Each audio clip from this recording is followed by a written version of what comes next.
My co-founder was one of the people who made key contributions to the project of AlphaGo, and he was one of the handful of people who flew out to do the match with Lee Sedol. I think the thing that really made me internalize deeply, there's a superintelligence here, and imagine what those things might look like in the future, and I think this was true for many other people as well, was Move 37.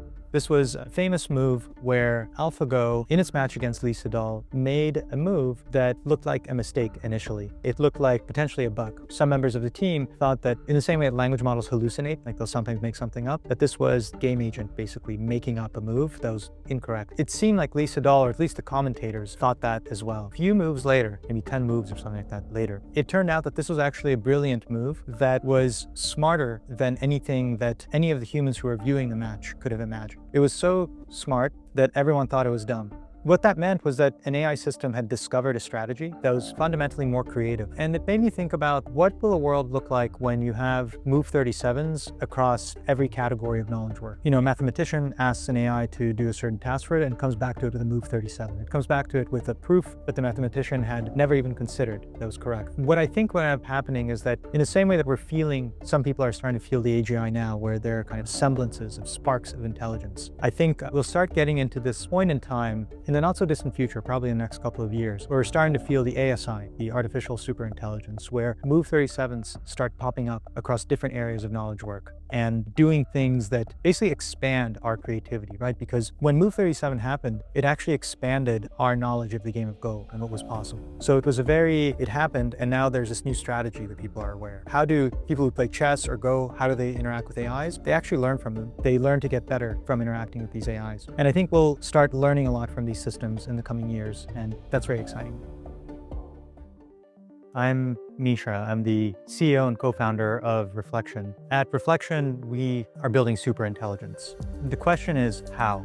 Our belief is that if you solve the problem of autonomous coding, you will solve the superintelligence problem more broadly. And that's kind of our path. Now, in terms of how we got here, the team pioneered a lot of breakthroughs in AI over the last decade. My co-founder Yannis was one of the key architects of systems like DeepQ networks, AlphaGo, AlphaZero, and then Yannis and I worked together very closely on Gemini, where we led a lot of the post-training work for producing Gemini 1 and 1.5. We kind of realized that two ingredients had come together that would enable you to take these language models, create not just useful co-pilots or chat assistants, but intelligent, capable, autonomous systems. And these two ingredients, large language models, are very broad and general. And the other ingredient was reinforcement learning as a technology, which enables scaling up the autonomy of language models. We thought these two ingredients had come together, were kind of mature enough technologically, that you could combine them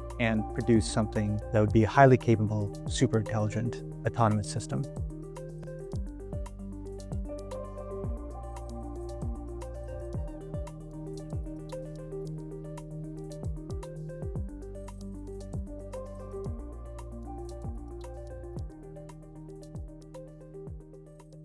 I was born in Russia, and when the Soviet Union collapsed, my family and I moved to Israel. I mean, I don't remember this, I was one, and then grew up first half of my childhood in Israel, second half of my childhood in Washington State. Because we moved around fairly frequently, I didn't have the same, let's say, long-form bonds that some other people do when they grow up, lifelong kind of friendships going from childhood all the way to adulthood. As a result, I actually ended up spending a lot of time especially when we were in the States, alone and with books. I mean, my parents brought a lot of books to the States, and I did have friends, but I also spent a lot of time after school just looking at my parents' library, reading various things. At the time, there's definitely, as a kid, you start feeling pretty lonely about that. But looking back, I don't think I would have cultivated the interest that I did if I didn't have a lot of time on my own to be bored and think. In some sense, like, boredom is a gift that you only appreciate in retrospect.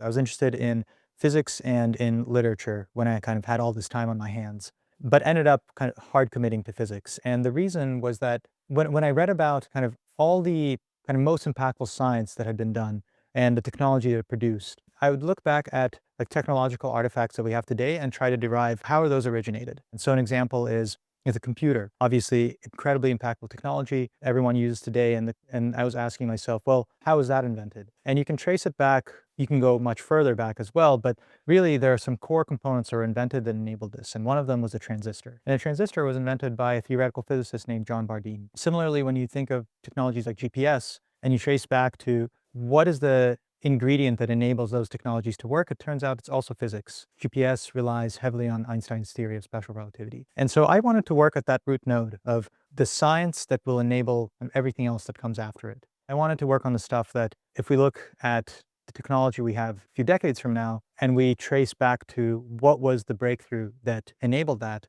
I wanted to be working on those things. That's what got me interested in physics. What I learned when I was in the PhD was that you have to kind of think about the science, but not just the impactful science at any time. You have to think about what is the impactful science of the time today. The work in physics that I was reading about was basically done anywhere from 60 to 100 years ago. That's when all of these kind of impactful inventions were made. And I realized that the field, at least for me, had crystallized a bit. It was hard for me to see how, like, what foundational breakthroughs I could be a part of, and not necessarily individually, but as a team, that would enable the next generation of technology. And at the same time, I saw deep learning as a field taking off. And right around this time, AlphaGo happened. And AlphaGo was the first, I would say, major kind of worldwide proof point of superintelligence, of a neural network being trained to master a very complex board game, Go, at a level that was more intelligent than the most capable human player. And I thought there was something really fundamental going on here.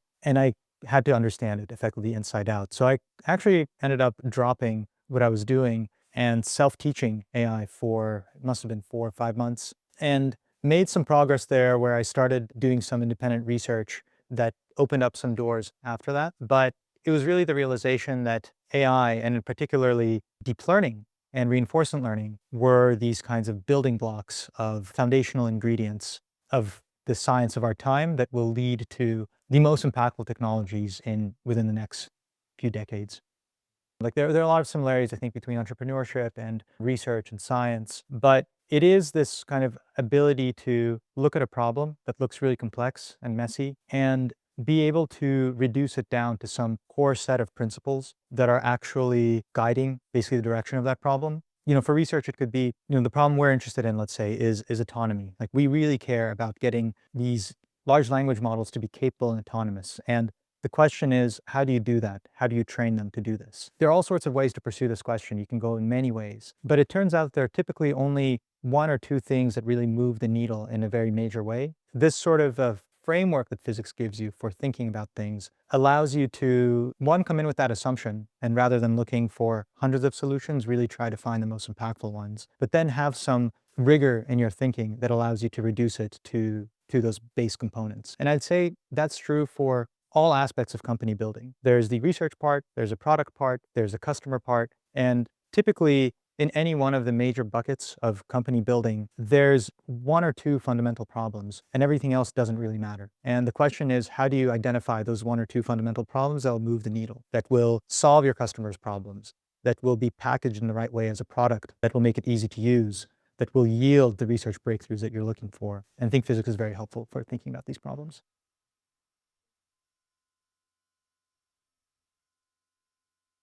I think big labs have a lot of things going for them. There's a lot of compute, there are a lot of talented people. There are many problems that are suitable, I think, for solving in a big lab. Ultimately, we thought at the time, this was, after the launch of Gemini 1, 1.5, the paradigm for how people were thinking about things were basically building more capable chatbots. What we were deeply interested in, since before this was kind of independent of our time at DeepMind, this is why we got into AI, is the problem of autonomy. And we really wanted to work on that. And we felt that it is both a research problem and a product problem, because suppose you build this really great, highly capable autonomous intelligence. How do you know if it's actually working? How do you know if it's solving people's problems? One of the things we believe at Reflection is that the evaluation that matters most is the real world evaluation. And so if you're not working with customers and you're not building product, you're not actually evaluating your technology in the place that matters. We just felt that we'd be able to move faster on the research with a smaller, more focused team. And we wanted it to be coupled very deeply with product and customers to make sure that we were steering our research in the right directions. And it's really hard to take a large organization that already has a product direction, and it's a big ship that is going in a certain direction. And if you internally believe that it should be going in a different direction, it's really hard to change, to course correct. It's basically impossible. And so this was the main impetus for starting as a company rather than doing it in a large lab. There are several insights that continue to resonate today from building Gemini and systems before that as well, but I can keep it specific to Gemini. One is that the things that tend to work at this level of scale, like these are giant models. It's hard to comprehend how big these models are. Maybe to give a baseline, the neural networks people were training, say 5 years ago, were 10 million parameter neural networks. 100 million neural network was considered huge. DeepSeek came out and it's a over 600 billion parameter neural network. These systems are massive. What ended up happening in AI before the era of scaling is that sophisticated, complex ideas won. Like you'd take something small and you'd have like really complex, kind of almost like mathematically sophisticated ideas, and those seem to work. And in the era of training these large systems, and Gemini in particular, it's the opposite. The simple ideas implemented at a great level of detail are the things that work. So you almost had to kind of flip a switch in your mind about how to approach research problems, from adding increasing complexity until it works. Like an example of that is IBM Blue, like the system that beat Garry Kasparov in chess.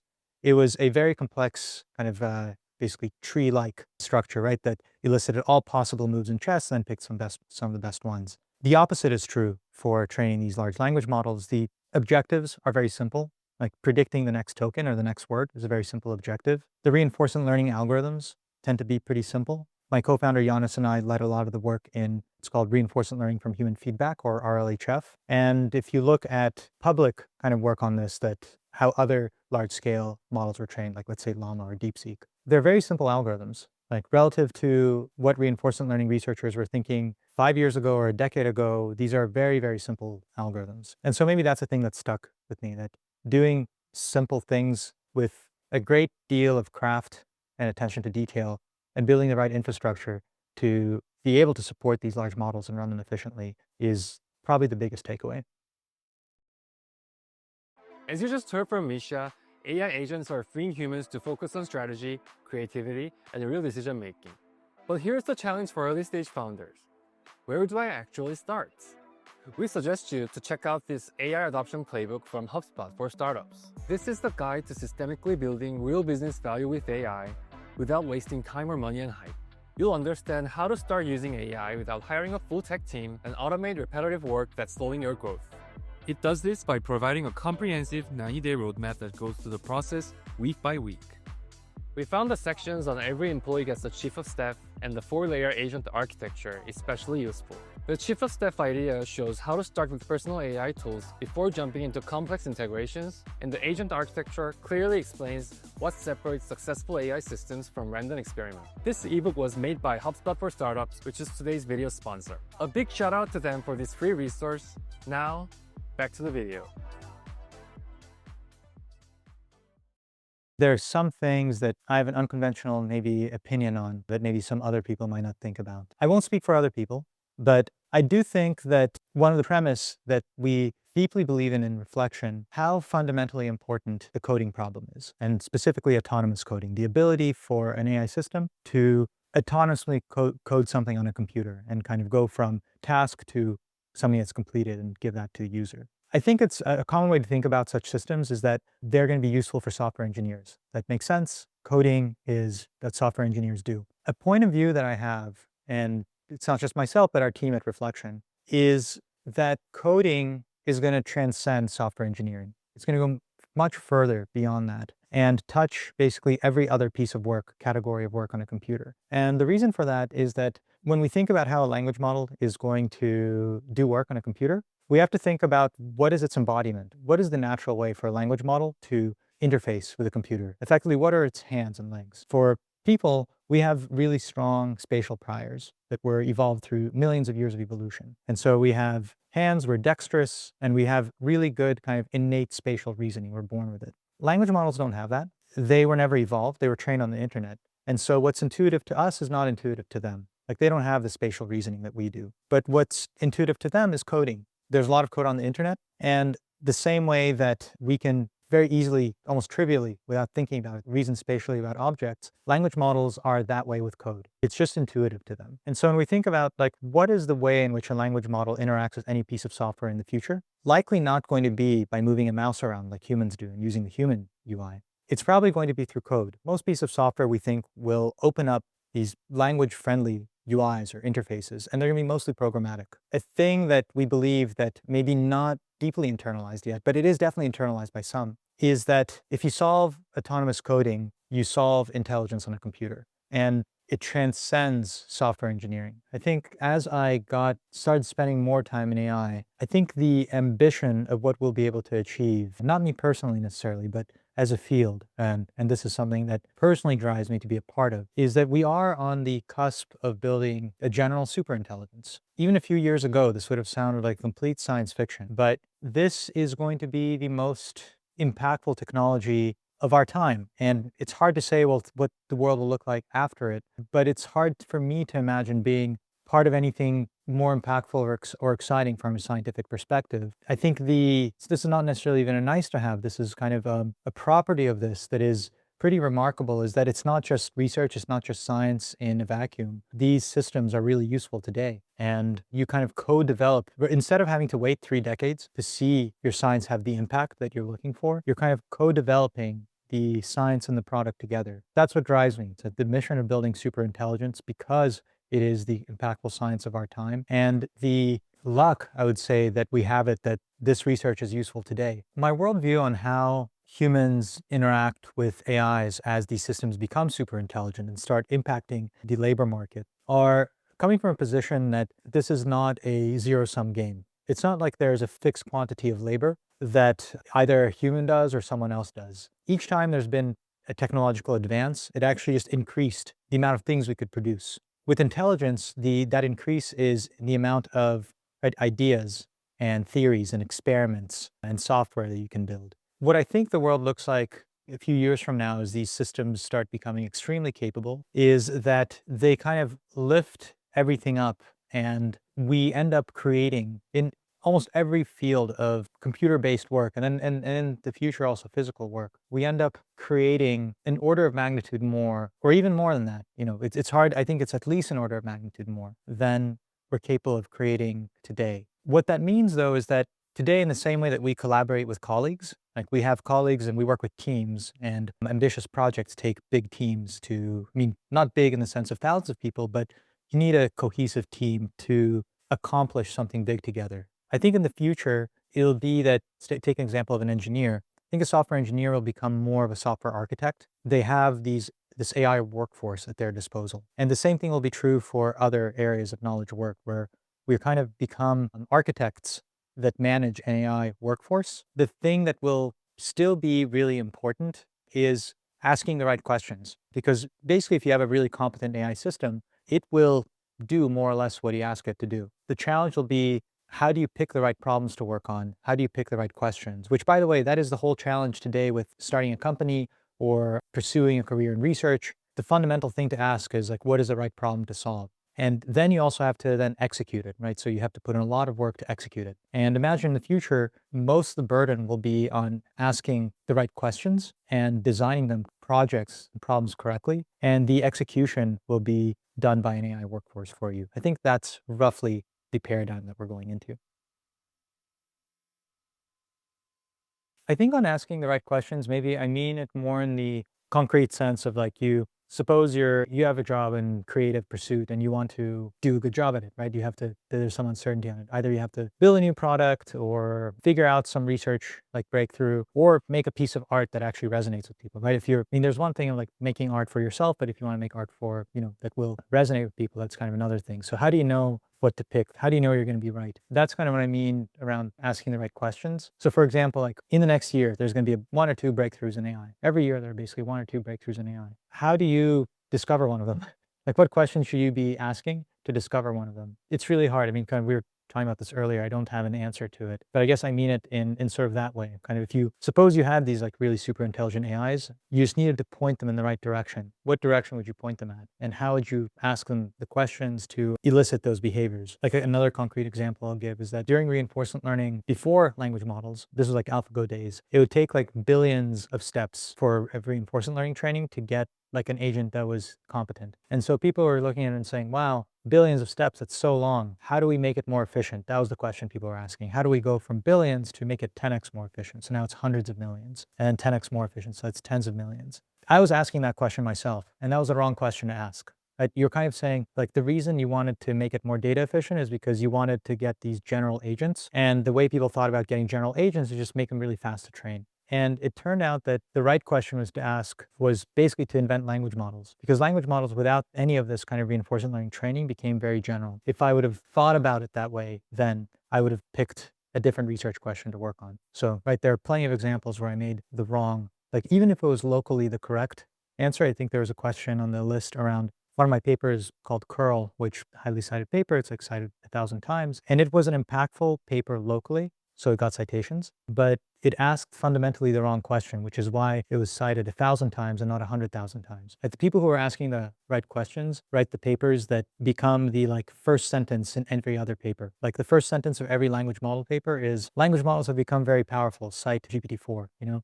Picking the right thing is the hardest thing. So I definitely will not say that, will not claim mastery over this. It's something I think about a lot, but if I was a consistent picker of the right things, I would have discovered ImageNet, built AlphaGo, basically, right, built every single breakthrough that's come out in AI. So, and you know, more widely, right? So picking the right thing is really hard. But some frameworks that at least I use to think about it is, at least for me, it comes down to clarity of thought. And it's hard to just have like off the cuff clarity of thought.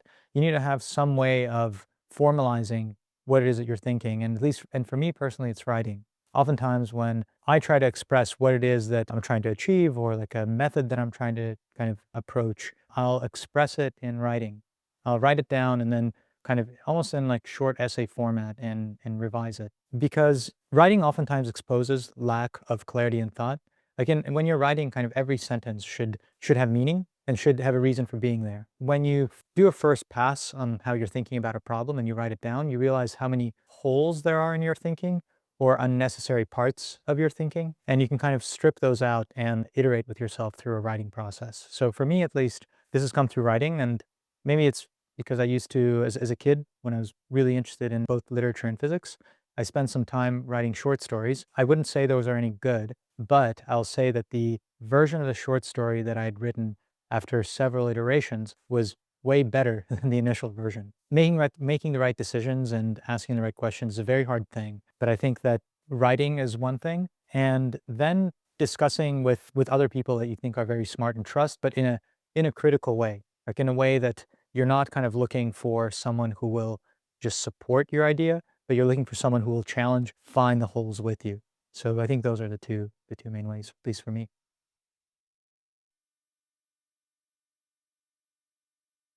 So for any startup, I would say it's not like there's, I think, one particular hardest time. I think that hard times accumulate over different stages of the company, have different hard times, and they're probably kind of, you know, all equally hard. But in the very beginning, the things that are hard is you come in and you have a blank slate, and it's sort of reducing that blank slate into something that is much more directed and focused, and having clarity around that with how it aligns with your long-term mission, what you're trying to achieve, but also that short term, it's a thing that will work and get you to kind of the longer term objective. Having clarity on that is really important. And it's quite hard in the beginning of a startup to develop that clarity. This is why when people call it something a pivot, it's really, you know, a startup took a bet on something that did not work, and so then they developed some clarity, and then they pivoted to something. I think that's the first thing that's for us, and I think for other startups, is sort of the first trial that you go through a startup of figuring out what exactly is it that you're doing today. You have your long-term mission, I know what you want to achieve. What are the first steps to that?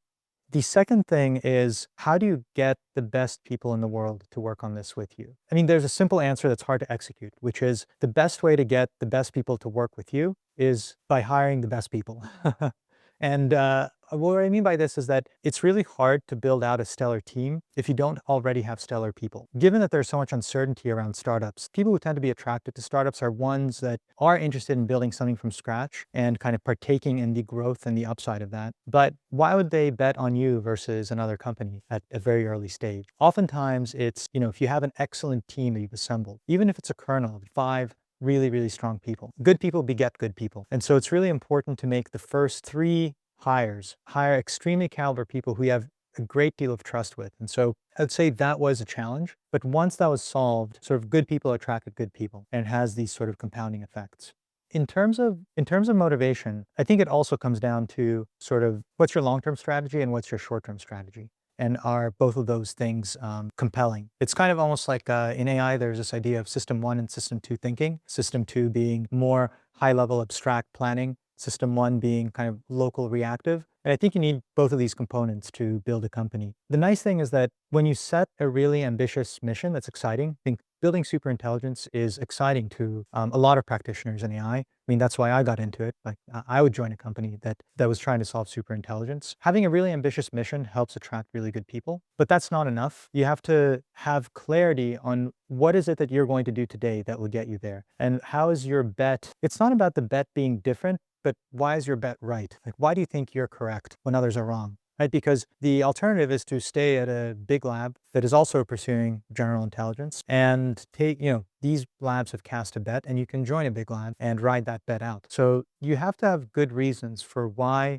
you believe your short-term wedge into the broader mission is compelling. Like, why is this correct? And in our case, it's focusing solely on autonomous coding and nothing else. And we have reasons to believe why that is the kind of correct bet if you want to aim at the problem of superintelligence. And so I think those are the way you motivate people is by doing something really ambitious. I had a previous startup before this, and we did something much smaller. And it was actually really hard to attract good people to work with us because it was sort of not, you have one life and people want to work on the thing that will be most impactful to them. Building superintelligence is a pretty, I would say, it's at a similar level of ambition of like taking people to Mars, right? Of building rocket ships that go into space and take people to Mars. And even though that seems really out there and difficult to achieve, really talented people are attracted to very hard problems and very concrete approaches to solve those problems.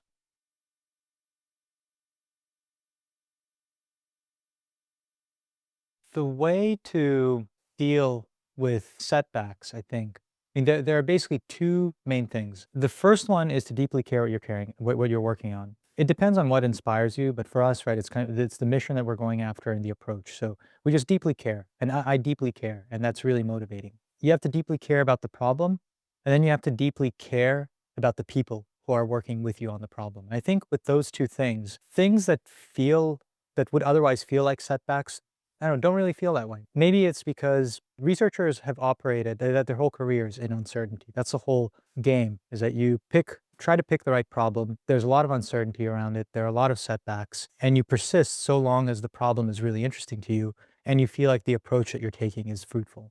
Unless you learn, there's some new evidence comes in that maybe you need to change your approach, then you need to do that. But then that's not really, if you're deeply interested in the problem, that's not really a setback, that's more of a learning. The setback would be doing the wrong thing, doing the incorrect thing forever, that's a setback. But doing the incorrect thing at first, then acquiring some evidence, maybe, from a company building perspective, it might be that you have an idea for what a product might look like.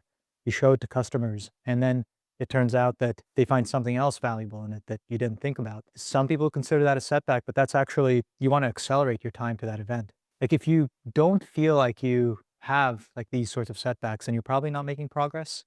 And so I think the important thing is to deeply care about what you're working on with the people that you're doing it with, and be making and sort of have momentum, like taking action and making progress. And so when I look at the past year, I don't really, in that sense, like I don't really see any setbacks. Like there's new information that was learned that changed direction for us, research and product. There are, always setbacks in terms of, maybe someone, a really good candidate, not really wanting to join. But you kind of have to take the aggregate view of like, what is the sort of general vector that you're going on? Are you learning things constantly? Are you in aggregate hiring really good people, even if some of them aren't converting? As long as there's that kind of momentum there, I think that setbacks don't really affect, not necessarily just myself, but I think the setback doesn't feel as painful when you have kind of clarity of what you're pursuing. If I was giving advice to my younger self, or I have two younger sisters as well, what advice I'd be giving them, or other people. Common piece of advice might be sort of around picking the right thing, pursuing your passion, like these sorts of things. But something that is underappreciated, I think, is sort of surrounding yourself with the right people. So if you have an internal kind of vector of interest, you want to do something that is like things that are impactful and interesting to you. But so long as you have that, in the same way that it's important in your personal life to surround yourself with very high quality friends, I think the most kind of when I look at how sort of my last decade has played out, the thing that has been most impactful to me was surrounding myself with right people who at that time maybe would have taken a chance on me. Like for example, in Berkeley, I would say Peter Beal, when took me in as a postdoc to his lab. I was a physicist. I was not an AI person, and AI was very competitive then. But by being in that lab and surrounding myself with people like him and his PhD students, that's what really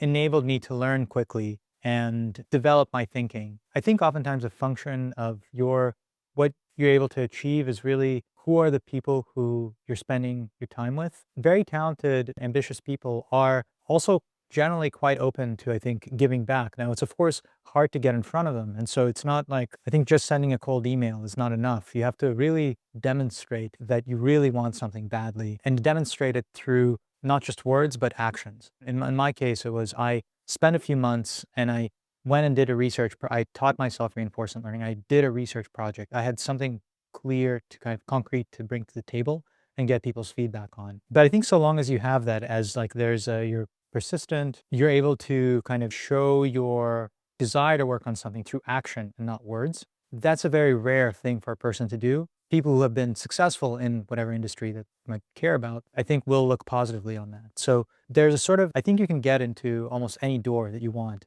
with sufficient effort. And it's just really important to surround yourself with the right people to enable you.